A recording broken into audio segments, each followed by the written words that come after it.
नमस्कार. प्राईम पॉईंटमध्ये मी सुहास आपल्या सगळ्यांचं स्वागत करतो. महाराष्ट्रामध्ये रुतलेला काटा हा अखेर दिल्लीमध्ये जाऊन निघालेला आहे. म्हणजेच महाराष्ट्रामध्ये विधान परिषदेच्या जागांवरनं जो काही एक तिढा निर्माण झालेला होता महायुतीमध्ये, तो तिढा दिल्ली दरबारी सुटलाय, बऱ्यापैकी सुटलाय. आता मुख्यमंत्री आणि दोन्ही उपमुख्यमंत्री हे 2 दिवस दिल्ली दरबारी आहेत. आज आणि उद्या त्यांच्या महत्त्वपूर्ण बैठका पण आहेत. पण खात्रीलायक सूत्रांकडनं जे काही आपल्याला माहिती मिळालेली आहे त्यातनं महायुतीचा विधान परिषदेच्या जागांच्या बाबतीतला फॉर्म्युला ठरलाय.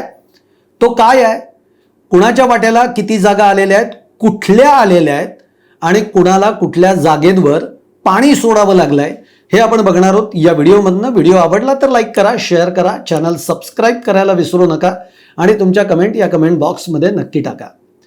मित्रहो, विधान परिषदेच्या निवडणुकीच्या उमेदवारीवरून जागा वाटपावरून प्रचंड रणधुमाळी ही महाराष्ट्रामध्ये गेल्या 15-20 दिवसापासून सुरू आहे. शिवसेना आणि भाजपमध्ये तर नाराजी नाट्य आहे.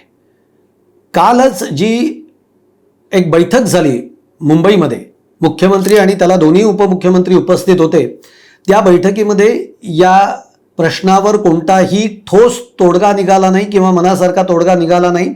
त्यामुळे ही बैठक जी आहे ती तशी निष्फळ ठरली. एकनाथ शिंदे बाहेर आले. अर्थात जे काही पत्रकार आहेत बाहेर असतात त्यांनी लगेच एकनाथ शिंदेंना बैठकीवरनं सवाल केला, प्रश्न विचारला. आणि काय सांगता, एकनाथ शिंदे एवढे चिडले, एवढे संतापले, एवढे रागावले, म्हणजे तो त्यांचा राग संताप हा चेहऱ्यावर दिसत होता. म्हणजे त्यांना ते अपेक्षितच नाहीये की तुम्ही मला आमची बैठक सफल झाली का निष्फळ झाली तुम्ही कशासाठी विचारताय. अशा याच्यामध्ये त्यांनी पत्रकारांशी त्यांच्या पत्रकारांकडे त्यांनी बघितलं आणि मग त्या प्रश्नाला फार काही उत्तर न देता ते निघून गेले. पण हा प्रश्न घेऊन आता दोन्ही उपमुख्यमंत्री आणि मुख्यमंत्री हे आज दिल्ली दरबारी गेलेले आहेत. आज त्यांच्या महत्त्वपूर्ण बैठक आहेत. जसा हा विषय आहे तसा एक राज्यातल्या कांदा प्रश्नाचा देखील विषय आहे, जो प्रश्न राज्यामध्ये चिघळला आहे. कांदा उत्पादक शेतकरी हा अक्षरशः अस्वस्थ आहे, कारण त्याच्या कांद्याला भावच नाही आहे. जे आपण कांदा उत्पादित करण्यासाठी जो खर्च केला तो सोडा, म्हणजे तो तर निघत नाहीच आहे, पण त्याच्या निम्मे पैसे सुद्धा आपल्या पदरामध्ये पडू नयेत इतकी वाईट अवस्था आज कांदा उत्पादक शेतकऱ्यांची आहे. या प्रश्नावर देखील दिल्ली दरबारी चर्चा होणार आहे. जो काही भाव सरकारकडनं देऊ केलेला आहे तो कांदा उत्पादक शेतकऱ्यांना मान्य नाही आहे. विरोधक आक्रमक झालेले आहेत. त्यामुळे आता या प्रश्नावर नेमकं काय होत आहे दिल्ली दरबारी, कारण उपमुख्यमंत्री एकनाथ शिंदेंनी तर शेतकऱ्यांना आश्वासन दिलेलं आहे की आम्ही नक्की तोडगा काढू. आता तो तोडगा निघतो का नाही हा पुढचा प्रश्न आहे. आपण आता वळूयात पुन्हा आपल्या विधान परिषदेच्या जागेंवरनं जो काही तिढा निर्माण झाला त्याच्यावर. आता हा तिढा म्हणजे काय आहे तर मुळामध्ये भाजपला 12 जागा हव्या आहेत आणि भाजप एकनाथ शिंदेंच्या शिवसेनेला अवघ्या 3 ते 4 जागा देऊ पाहतीये. त्यातल्या त्या 4च म्हणूयात आपण. आणि राष्ट्रवादीच्या वाट्याला ज्या 3 अपेक्षित आहेत त्या 3 जागा राष्ट्रवादीला मिळणार का नाही, आणि राष्ट्रवादी त्या 3 जागांसाठी आग्रही होती. म्हणजे महायुतीमधल्या तिन्ही पक्षांमध्ये या जागांवरून प्रचंड अस्वस्थता होती, प्रचंड नाराजी होती. आणि भाजप काही झालं तरी आपले काही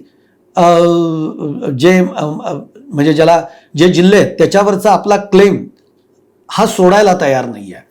तर त्यामुळे हा प्रश्न इथे सुटला नाही. मग ते दिल्लीमध्ये गेले, अमित शहांना भेटले. त्याच्या आधी तुम्हाला माहितीच आहे, आपण त्याच्यावर व्हिडिओ केलेला आहे की एकनाथ शिंदे नाराज होऊन रविवारी गुप्त बैठक त्यांनी अमित शहांच्या बरोबर घेतली. ती सुद्धा एका माजी मंत्र्यांनी ही बैठक घडवलेली आहे. तो माजी मंत्री सुद्धा एकनाथ शिंदेंच्या बरोबर होता.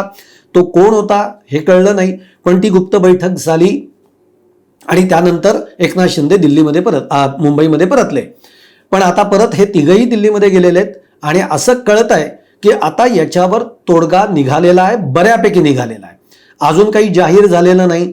ते जाहीर करतील का इतक्यात ते मला वाटत नाही आहे. ते का नाही करणार तेही मी तुम्हाला सांगतो. पण मग तो फॉर्म्युला काय आहे तोडगा निघाला तर काय तोडगा निघालेला आहे? एक लक्षात घ्या, एकनाथ शिंदे 6 जागांवर अडून होते. त्यांना 6 जागा पाहिजेत. तसं बघायला गेलं तर एकनाथ शिंदेंना 5 जागा तर अपेक्षितच आहेत, पण त्यांनी 7 जागांची मागणी केली होती. त्यातल्या त्यात त्यांची अपेक्षा आहे 6 जागा तरी आपल्याला मिळाव्यात. त्या मिळाल्यात का नाही तेही आपण बघूयात. राष्ट्रवादीला 3 जागांची अपेक्षा होती, पण त्या मिळतीलच असं नाही आहे. आणि भाजप 12, आता 12 आणि 6 इथेच झाले 18, आणि पुन्हा हे 3, आणि विधान परिषदेच्या निवडणुका होत आहेत 17 जागांसाठी.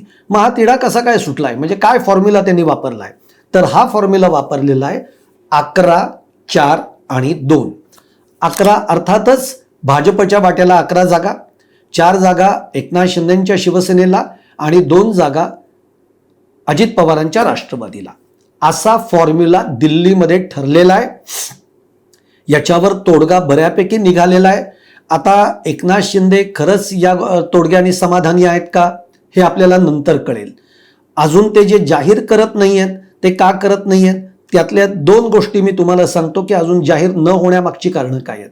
पण तत्पूर्वी आपण हे बघूयात की ज्या 4 जागा या एकनाथ शिंदेकडे त्यांना पाहिजे होत्या त्या त्यांना कोणत्या मिळालेल्या आहेत तेही आपण बघू, आणि राष्ट्रवादीच्या बाबतीमध्येही बघू आपण. आता पुण्याच्या जागेवरनं भाजपला पुण्याची जागा हवी होती, आणि ती खरं तर राष्ट्रवादीचीच जागा आहे. राष्ट्रवादीला त्या जागेवर आपला हक्क त्यांनी सांगितलेला आहे. तर हा तिढा सुटला का हे आपण पहिल्यांदा बघूयात. तर होय, पुण्याचा तिढा सुटलाय. राष्ट्रवादीकडे 2 जागा आलेल्या आहेत. एक पुण्याची आली आहे आणि दुसरी रत्नागिरी, रायगड आणि सिंधुदुर्ग हे 3 जिल्हे मिळून जी एक जागा आहे ती सुद्धा राष्ट्रवादीकडे आलेली आहे. ज्या जागेवरनं राष्ट्रवादी आणि शिवसेनेमध्ये जुंपलेली होती ती जागा अखेर राष्ट्रवादीकडे आलेली आहे. आता याच्यामध्ये सुद्धा तडजोड करायला लागली आहे. तडजोड काय आहे तुम्हाला माहिती आहे की रायगडच्या पालकमंत्री पदाचा तिढा हे सरकार जेव्हापासून स्थापन झालंय, हे सरकार जेव्हापासून फॉर्म झालंय तेव्हापासून रायगडच्या पालकमंत्री पदाचा तिढा हा कायम आहे. भरत गोगावले हे आग्रही होते शिवसेनेकडनं, ते आजही आग्रही होते आत्तापर्यंत, आणि तिकडे सुनील तटकरे हे पालकमंत्री पदासाठी आदिती तटकरेंच्यासाठी आग्रही होते. त्यामुळे हा पालकमंत्री पदाचा तिढा हा काही सुटला नव्हता. पण आता असं कळतंय की पालकमंत्री पदाचा तिढा सुद्धा आता याच्यातनं सुटणार आहे. तो कसा? रायगड, रत्नागिरी आणि सिंधुदुर्ग जागेवर शिवसेनेने क्लेम केलेला होता की आम्हाला इथनं उमेदवारी पाहिजे. कारण जर बघायला गेलं तर या 3 जागांवर आज वर्चस्व आहे ते शिवसेनेचं आहे. सदस्य संख्या जास्त कोणाकडे आहे तर ती शिवसेनेकडे आहे. पण याच्यामध्ये मधल्या काळामध्ये एक 4-5 दिवसापूर्वी आपण त्याच्यावर व्हिडिओ सुद्धा केलाय की कदाचित अशी तडजोड होऊ शकते, आणि त्यासाठी सुनील तटकरे जे आहेत ते शिवसेनेतल्या काही नेत्यांबरोबर चर्चाही करत होते. ती तडजोड काय? तर राष्ट्रवादीला आम्हाला इथे उमेदवारी द्या आणि पालकमंत्री तुमच्याकडे घ्या. म्हणजे शिवसेनेकडे पालकमंत्री पद येणार, म्हणजे ते भरत गोगावलेंच्या गळ्यामध्ये पडणार, आणि सुनील तटकरेंना आपल्या मुलासाठी अनिकेत तटकरेसाठी इथनं विधान परिषदेची उमेदवारी हवी होती. याच्यासाठी हा सगळा तिढा किंवा याच्यासाठी हा सगळा संघर्ष सुरू होता. पण तो आता सुटलाय. म्हणजे राष्ट्रवादीकडे रत्नागिरी, रायगड, सिंधुदुर्ग ही जागा आलेली आहे. हे 3 जिल्हे मिळून जी एक जागा आहे ती आलेली आहे, आणि पुण्याची जागा आलेली आहे. अशा 2 जागा या राष्ट्रवादीकडे आलेल्या आहेत. आता अनिकेत तटकरेंना उमेदवारी मिळतीये का नाही मिळतीये हा नंतरचा विषय आहे. हा पुन्हा अंतर्गत राष्ट्रवादीतला विषय आहे. आता एकनाथ शिंदेच्या वाट्याला किती जागा आल्या? ज्या 4 जागा आल्या त्या कोणत्या आल्या? तर ती आली आहे ठाणे, नाशिक, यवतमाळ आणि परभणी. या 4 जागा एकनाथ शिंदेच्या शिवसेनेला मिळालेल्या आहेत. आता ठाण्यावरनं तुम्हाला माहिती आहे प्रचंड भाजप ठाण्यावर आपला क्लेम करत होती. ठाणे भाजपला हवंच होतं. त्याला खूप कारणं आहेत. एक व्हिडिओ मी केलेला आहे त्याच्यामध्ये तुम्हाला ती कळली असतील. ती सगळी मी कारणं सांगत नाही. आणि एकनाथ शिंदे जे नाराज झाले होते ते या ठाण्याच्या जागेवरूनच झालेले होते. अधिक नाराज ते या जागेवर नव्हते की या जागेवर जे काही भारतीय जनता पार्टी क्लेम करतीये ही अयोग्य आहे. ठाणे हे पहिल्यापासून शिवसेनेकडे राहिलेलं आहे, त्यामुळे ते आमच्याकडेच राहायला पाहिजे. त्यातून एकनाथ शिंदेंचा तो बालेकिल्ला मानला जातो. जर का ठाण्याची जागा ही भाजपकडे गेली असती तर मग एकनाथ शिंदेंचं काय राहिलं असतं वजन, हा प्रश्न त्यातनं निर्माण झाला होता. आणि त्यामुळे एकनाथ शिंदे ठाण्याच्या बाबतीमध्ये प्रचंड आग्रही तर होतेच, पण ते प्रचंड या बाबतीमध्ये आक्रमकही होते. म्हणजे वाटेल ते झालं तरी ही जागा पाहिजेच अशा पद्धतीची त्यांची ठाम भूमिका होती. आणि त्याप्रमाणे मग ठाणे हे आता त्यांच्या वाटेला आलेलं आहे. भाजपने बहुतेक त्या जागेवर पाणी सोडलेलं आहे. नाशिक सुद्धा, नाशिकच्याही बाबतीमध्ये जो संघर्ष भाजप आणि शिवसेनेमध्ये झालेला आहे त्याच्यामध्ये सुद्धा नाशिक आता एकनाथ शिंदेंकडे आलेलं आहे. आणि मग यवतमाळ आणि परभणी जे त्यांना पाहिजेच होतं ते त्यांच्याकडे आलेलं आहे. पण मग या बाबतीमध्ये भाजपने तडजोड कोणत्या जागेची केली हा मुद्दा आहे. तर भाजपने तडजोड इथं केलेली आहे छत्रपती संभाजीनगरची जी जागा आहे, जी सुद्धा खरं तर शिवसेनेची जागा आहे. उद्धव ठाकरेंचे अंबादास दानवे हे तिथे विधान परिषदेचे उमेदवार होते, पण त्यानंतर म्हणजे आता हे स्थानिक स्वराज्य संस्थांची आहे, पण आधी ते विधान परिषदेचे आमदार राहिलेले आहेत आणि त्यांची टर्म संपल्यानंतर आता पुन्हा ते विधान परिषदेवर गेलेले आहेत. त्यामुळे आता स्थानिक स्वराज्य संस्थेच्या बाबतीमध्ये जर का जागा कोणाची आहे तर ती उद्धव ठाकरेंच्या शिवसेनेची. पण उद्धव ठाकरेंकडे उमेदवार देणं आणि त्याला निवडून आणणं हे बळ उद्धव ठाकरेंच्या शिवसेनेकडे नाही.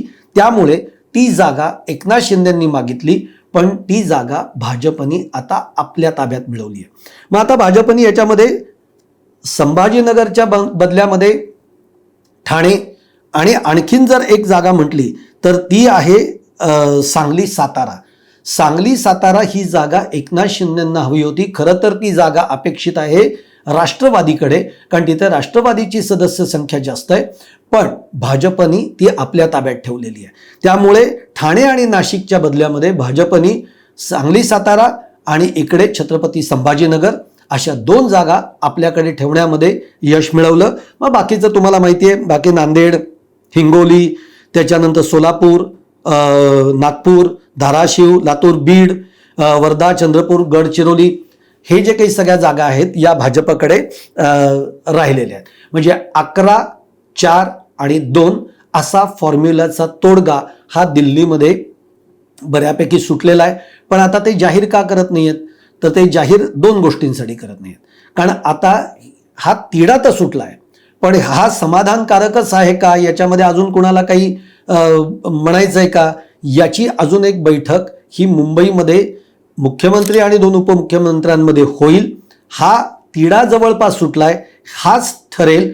एखादी जागा जर का एकनाथ शिंदेंनी फारच मुंबईमध्ये आल्यानंतर पुन्हा आडून धरलं तर कदाचित काहीतरी घडू शकतं. हा एक भाग.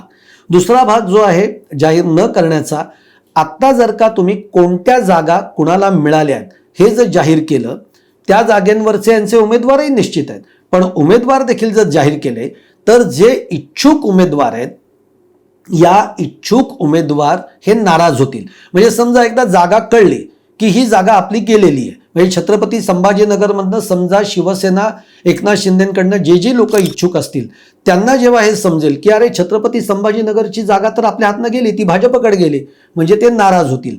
त्या नाराजीचा फटका हा बसू नये म्हणून हे जाहीर उशिरा करतील. कदाचित असंही करतील की अगदी विधान भवनामध्ये मग जे लोक उमेदवारी मिळाली आहेत ते डायरेक्ट येऊन फॉर्म भरतील तेव्हाच हे आपल्यापर्यंत पोचेल अशी शक्यता आहे. कारण नाराजी नाट्य हे पक्षांतर्गत होऊ शकतं, ते भाजपमध्ये सुद्धा होऊ शकतं, ते एकनाथ शिंदेंच्या शिवसेनेमध्ये सुद्धा होऊ शकतं आणि राष्ट्रवादीमध्ये सुद्धा होऊ शकतं. हे नाराजी नाट्य टाळण्यासाठी ते आत्ता कोणतीही गोष्ट जाहीर करणार नाहीत. पण एकूण जो तिढा महाराष्ट्रामध्ये विधान परिषदेच्या या जागेंवरून जो निर्माण झालेला होता तो आता दिल्ली दरबारी सुटलेला आहे. आता पुढच्या 2-4 दिवसामध्ये काय घडामोडी घडतायत हे बघणं फार इंटरेस्टिंग राहणार आहे. ते नावं जाहीर करतायत का, ते कोणत्या जागा सुटल्यात हे जाहीर करतात का, हे देखील बघणं आपल्याला इंटरेस्टिंग राहणार आहे. त्यामुळे म्हणूनच मी म्हटलं की महाराष्ट्रामध्ये रुतलेला जो काटा आहे तो दिल्लीमध्ये जाऊन निघालेला आहे. तुम्हाला माझा व्हिडिओ आवडला असेल तर नक्की लाईक करा, शेअर करा, चॅनल सबस्क्राईब करायला विसरू नका आणि तुमच्या देखील कमेंट या कमेंट बॉक्समध्ये जरूर टाका.